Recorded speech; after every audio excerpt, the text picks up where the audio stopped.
Am I the a-hole for not attending my brother's destination wedding after being told if I really cared, I'd find a way? Original post. My brother, 30 male, is marrying a woman, 28 female, who treats relationships like brand deals. If it's not expensive, lavish, or Instagram-worthy, she visibly hates it. Handmade or thoughtful gifts get a scowl, and a painfully forced thank you like she's disgusted. In 5 years, she's made zero effort to bond with our family or my brother's friends. She actively isolated him from his friend group because she doesn't like them. She zones out on her phone at birthdays and holidays unless the conversation is about her, and if she participates, it's usually to one-up everyone or talk about herself. She has no interest in anyone who can't serve as content or be used to her benefit. She started wedding planning last year and excluded my brother's immediate family from literally everything. My mom wasn't even invited to go dress shopping. My brother couldn't bring himself to tell me about the wedding. I think because he knew it would be hard for us, so I ended up finding out through my mom, and then the invitation. Side note, they purposely don't talk about the wedding around me and wait for us to leave to discuss it. The wedding is in Greece. It's a 3-day event, welcome party, wedding, post-wedding situation, plus 2 days of travel. The only part my family is included in is the welcome party because my parents are paying for it. Out of 80 guests on the list, only 15 to 20 are my brother's people. Her claim is her parents are paying for the wedding, so that means my parents get no say in the wedding or the guest list. I'm the sister of the groom. I have 5 kids, 11, 7, 6, 5, and 3, a normal middle-class income, and 2 dogs. Taking a family of 7 to Greece for 5 days is financially impossible. Leaving the kids behind isn't much better. I asked my mother-in-law, 69 years old, and sister-in-law who has 3 kids for help. Both said 5 days was too much, which I completely understand. I even checked with my babysitter, who usually charges $35 an hour, and she declined a flat rate. I tried. There is no hidden solution here. When I finally told my mom I couldn't make it, she flipped out. You didn't try hard enough. You just don't want to go. You're going to break your brother's heart. So I told my brother directly, before she could twist it anyway. He was sad, which I expected. But then I found out his fiancée told him, the people who actually care about you will be there. Since they have to get married in the US first to make it official, I told him I would love to be part of that ceremony, since it's more realistic. He left me on red. 2 hours later, his fiancée texted me, "Your brother told me that you texted him with interest in being involved in the officiating ceremony, but unfortunately, we're going to have an intimate ceremony, just me, him, and my parents. If you wanted to be part of our wedding, you would have found a way to make it to Greece. Sorry."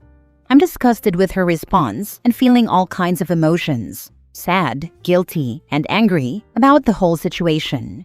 Apparently, caring is only valid if you can afford to prove it.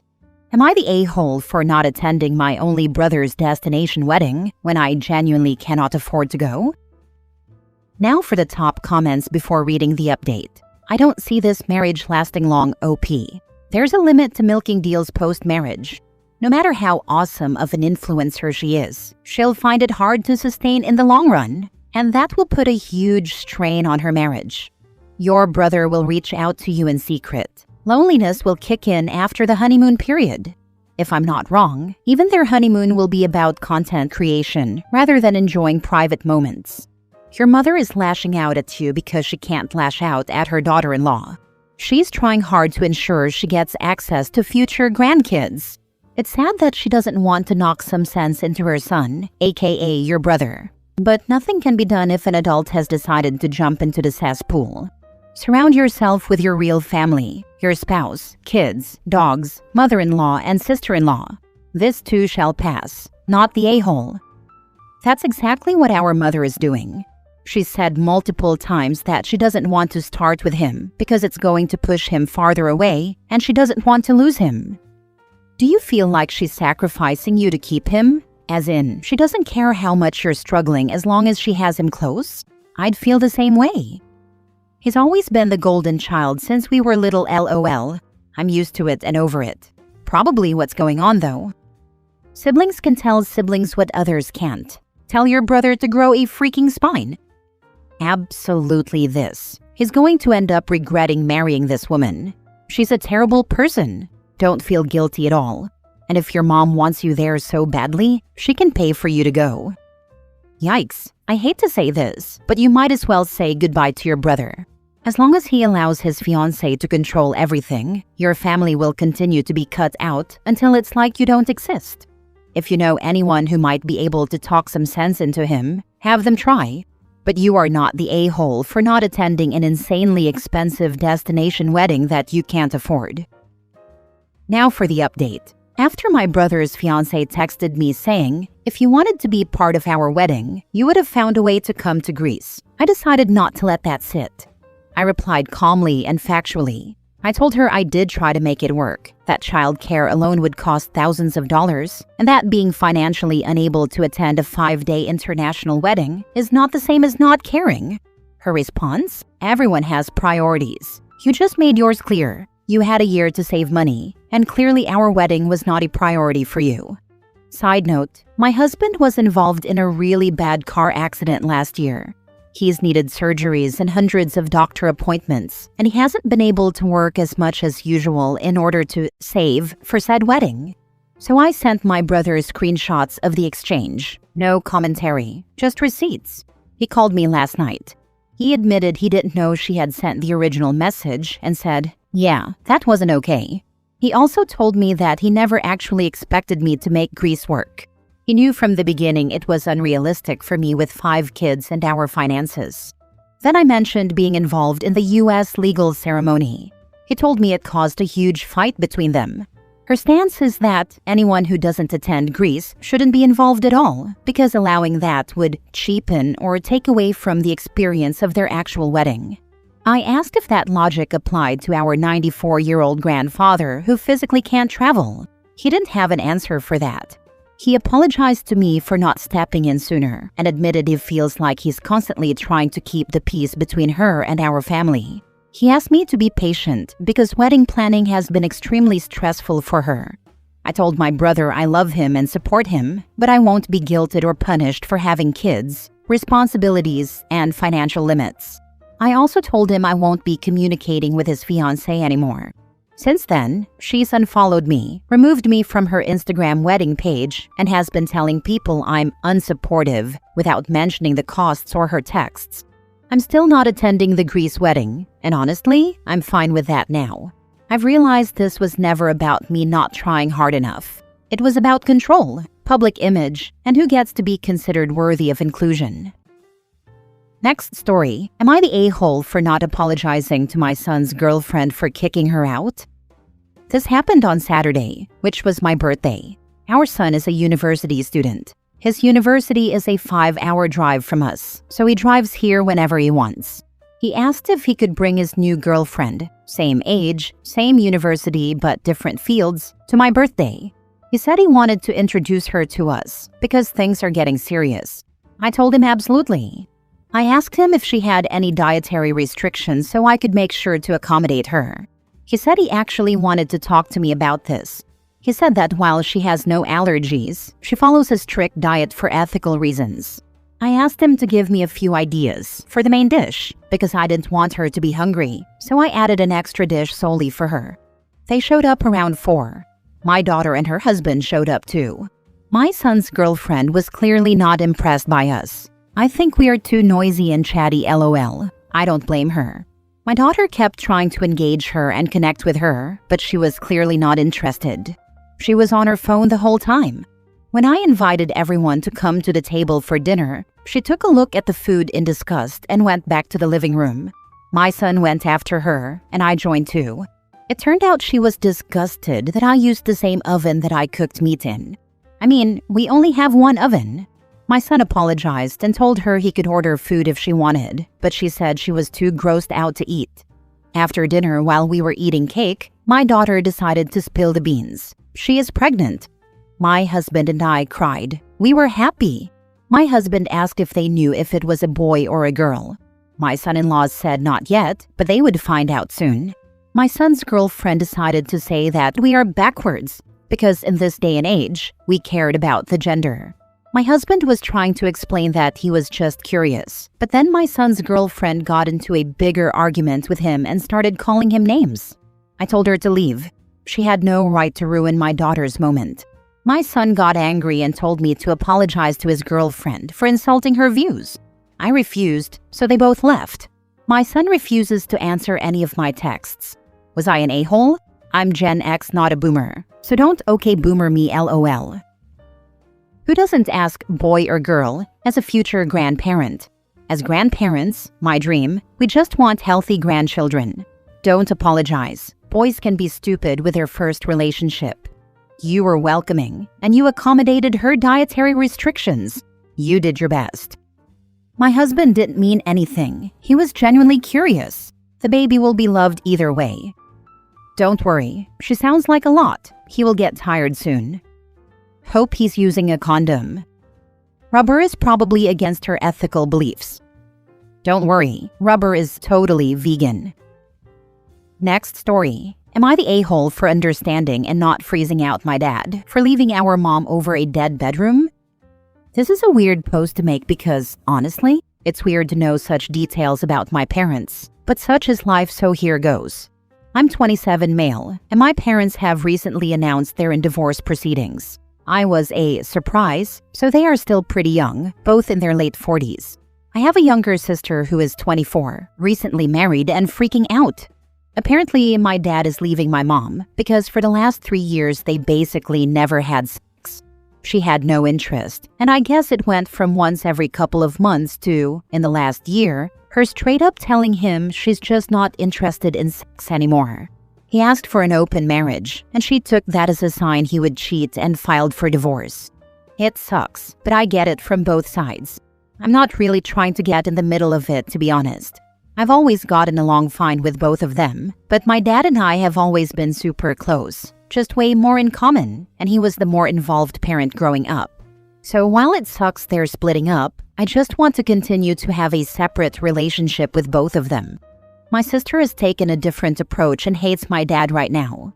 She thinks he's being a total a-hole and is saying a lot of mean things about him. I'm trying to stay out of that and just let her heal in whatever way she needs to. I recently had my dad over for dinner with my wife and our 2 young kids. He's doing well and has already started dating someone, and I'm honestly happy for him. He's still young, and I don't think he should be alone forever just because it didn't work out with my mom. I guess my dad posted a picture of him with his grandkids on his Facebook story, so my sister and mom saw it and are mad at me for still being so close with him. My sister is calling him a cheater and saying I'm taking the cheater's side, and my mom is saying similar stuff. I feel like I'm just being an adult about this situation though. I don't know, am I really in the wrong here? My wife says she can see where my sister is coming from, but thinks I'm being more logical about it. I wanted to get some neutral perspectives. Not the a-hole, and it's inappropriate of your mom to try to get her own kid to side against his dad on an issue that doesn't concern him. I agree. She never should have involved the kids or expected them to pick sides or really cut the dad out. OP's dad never cheated. He made a suggestion, and she used it as a reason to file for divorce, which leads me to believe she was done with the relationship anyway. Good for OP for being logical and thoughtful in his approach. His mom's behavior is going to push him away. I am a woman, and I'm on the dad's side. I am 40, and I wouldn't be willing to stay in an unhappy distant relationship for the rest of my life. Plus, at 40, my sex drive is at its peak. I'm your parents' age, and while my sex drive hasn't tanked, it's kind of a thing that happens to some menopausal women. This said, why the actual heck do you know this information? Your parents are a-holes for telling you about their sex life. It definitely feels weird knowing about it. I've got to agree there. But also, we're married adults, and while awkward, we can handle knowing why their marriage broke up. I don't care how old I am. I do not want to know about my parents' sex life. A simple "we grew apart" is true and appropriate to tell people, including their kids. Both of your parents are acting very immature. Yeah, it would have been nice if they could have left it at that as the explanation. Although with how mad my mom is, I don't think that was ever a possibility. And once she called him basically a cheater, I understand my dad explaining the backstory of what happened. My mom confirmed that and said it was evidence he was a cheater. I don't agree with her. I can definitely see the situation and understand that divorce is likely the best path forward though. They're still pretty young. I have a lot of friends whose parents are many years into second marriages and happy. I hope they can both find that, or whatever else would make them happy. Last story. Am I the a-hole for winning in my divorce? I was divorced 10 years ago from my wife of 19 years. At the time, the divorce was amicable. We both agreed that although our marriage was ending, we still wanted to maintain some sense of family, especially because we had grown children together.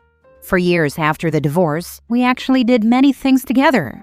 We went surfing, took road trips to visit our kids, and shared holidays and milestones without tension. I remained close with my in-laws, and whenever there was a family event, I was always invited. Both my father-in-law and my sister-in-law told me repeatedly that I was still family regardless of the divorce. Things only started to change about 4 years ago. My sister-in-law began quietly telling me that my ex-wife was saying she would refuse to attend family events if I was invited. This was confusing and painful, especially because, at the same time, my ex would still occasionally invite me to go surfing or out to dinner for one of our children's birthdays. On the surface, it felt like nothing had changed, but behind the scenes, something clearly had. About a month ago, I finally asked my sister-in-law directly why my ex's attitude toward me had shifted so drastically. What she told me hit hard. Apparently, my ex had wasted all the money she received from our divorce settlement and now tells people that I screwed her out of the house. That narrative simply isn't true. When we divorced, my ex was, and still is, very irresponsible with money. As part of the settlement, I bought her out of the home we owned together. We used the fair market value at the time, subtracted what was still owed on the mortgage, and split the remaining equity evenly. She walked away with a substantial amount of money. In fact, the financial structure of the divorce was entirely her idea. I was devastated by the divorce and agreed to everything she suggested because I just wanted it to be over without conflict. In the years since, the house has doubled in value. While it turned out to be a good financial decision for me, it certainly didn't feel like a win at the time. I struggled financially for years after buying her out, juggling the mortgage and rebuilding my life from scratch. None of it was easy. What hurts the most now isn't the money, it's that she's rewriting history and impugning my character to avoid taking responsibility for her own financial decisions. I lost a marriage, struggled for years to stay afloat, and now I'm being painted as the villain, so she doesn't have to admit she blew through the money? Am I the a-hole for winning in the divorce when all I really did was honor the agreement she herself proposed? She is attempting to impugn your character. Everyone involved sees through it. Don't go surfing with her anymore. Not the a-hole. Since she turned me into the villain, I've gone no contact. Both our children are adults now. I've rebuilt my self-esteem and know what type of person I am. I'll never let anyone define me again. You didn't win in the divorce. It was a fair split. You won in life, bro. She could have used her half of the equity to buy real estate that would also increase in value, just like OP. But she didn't. Too bad, so sad. And instead of reflecting on her mistakes, she chose to deny them and blame OP. She's just bitter that he didn't end up like her. OP, you're not the a-hole. You're just the perfect scapegoat for her.